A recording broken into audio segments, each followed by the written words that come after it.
Hello friends, ये है customer wise sales statement और बार चार्ट। ये मैंने पाइथन लैंग्वेज से लिखा है। वैसे मैंने नहीं लिखा है, एआई टूल्स को पायलट लिख के दिया था। मैंने जस्ट कॉपी पेस्ट करके रन किया है तो ये बन गया। आज मैं उसी कोड को एडिट करके दो और बनाने वाला हूँ। एक है प्रोडक्ट वाइज सेल्स स्टेटमेंट और एक है sales representative wise sales statement. ये रहा वो पाइथन कोडिंग जिससे हमने कस्टमर वाइज सेल्स चार्ट बनाया था। तो हम इसी कोडिंग को कॉपी करके एडिट करूँगा। ये है सेल्स डेटा शीट, इसमें 1000 रिकॉर्ड है। तो ये है प्रोडक्ट आईडी, लेकिन इसमें प्रोडक्ट नेम का कॉलम नहीं है, तो हमें वो इंसर्ट करना पड़ेगा। मैं एक कॉलम इंसर्ट कर लेता हूँ और मेरे पास प्रोडक्ट मास्टर एक सीट है, उसमें प्रोडक्ट आईडी प्रोडक्ट नेम है। अब इसी नेम को मैं यहाँ पर ऐड करने वाला हूँ। इसके लिए हमें वी लुकअप फंक्शन लिखना पड़ेगा।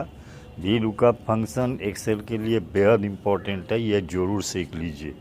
तो इक्वल साइन देकर वी लुकअप लिख कर प्रोडक्ट आईडी को सिलेक्ट करेंगे, फिर कॉमा लगाकर प्रोडक्ट सीट में जाकर प्रोडक्ट आईडी और प्रोडक्ट नेम इन दोनों कॉलम को हम सिलेक्ट कर लेंगे। अब प्रोडक्ट नेम का कॉलम है 2, A4 से इसको लॉक करेंगे, फिर कॉमा लगाकर 2 टाइप करेंगे और ब्रैकेट क्लोज करके एंटर कर देंगे। तो आप देख सकते हैं प्रोडक्ट नेम आप यहाँ पर आ गया है। अब इसी को बाकी 1000 रिकॉर्ड्स में हम ड्रैग करके कॉपी कर देंगे। तो आप सारे में प्रोडक्ट नेम आ चुका है।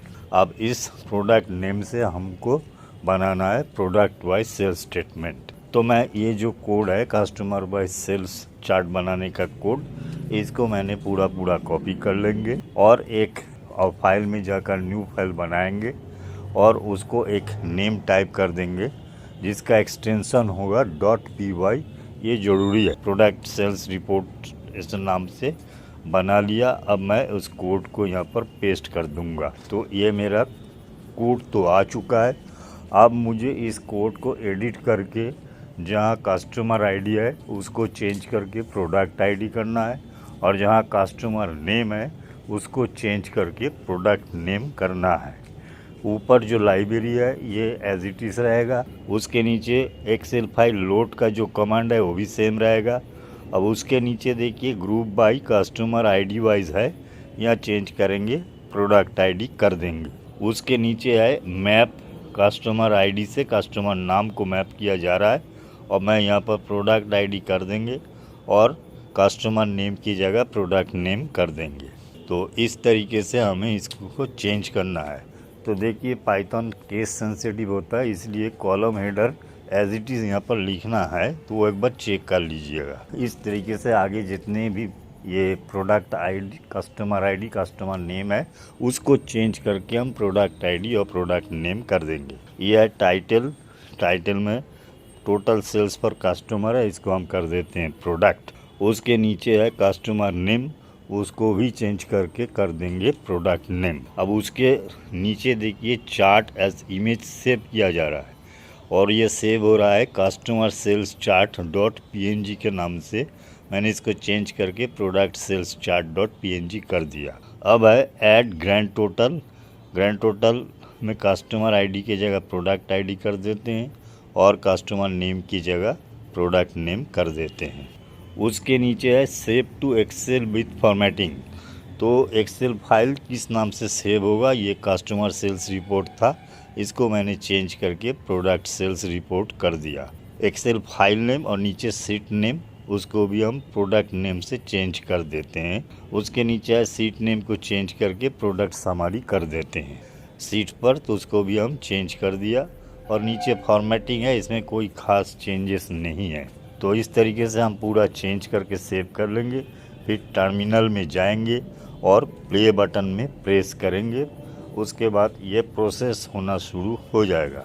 जैसे ही प्रोसेस हो जाएगा तो देख सकते हैं हम प्रोडक्ट सेल्स रिपोर्ट के नाम से एक एक्सेल फाइल क्रिएट हो चुका है। और उस फाइल को जैसे ओपन होगा, अब देख सकते हैं प्रोडक्ट नेम वाइज एक सेल्स स्टेटमेंट बना और उसी अमाउंट के आधार पर ये बार चार्ट बन चुका है। तो इस तरीके से आप कोड को चेंज करके एडिट करके आप दूसरा टाइप का स्टेटमेंट बना सकते हैं। अब उसी तरह मैं एसर आईडी सेल्स रिप्रेजेंटेटिव का भी बनाऊंगा। इसमें भी सेल्स रिप्रेजेंटेटिव का अलग से फाइल बना है, वहाँ पर इसका नेम है।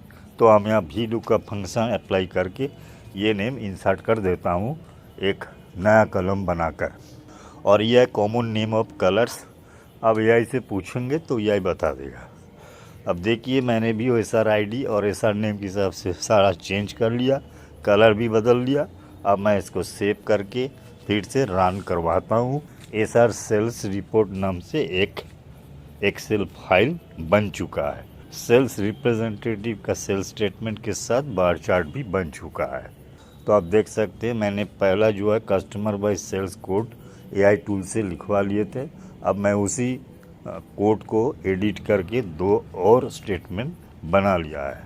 आप प्रैक्टिस करने के लिए अगर एक्सेल फाइल को आपको ज़रूरत हो तो आप डाउनलोड कर सकते हैं, लिंक डिस्क्रिप्शन बॉक्स में है। तो चलिए आज के लिए इतना ही, धन्यवाद।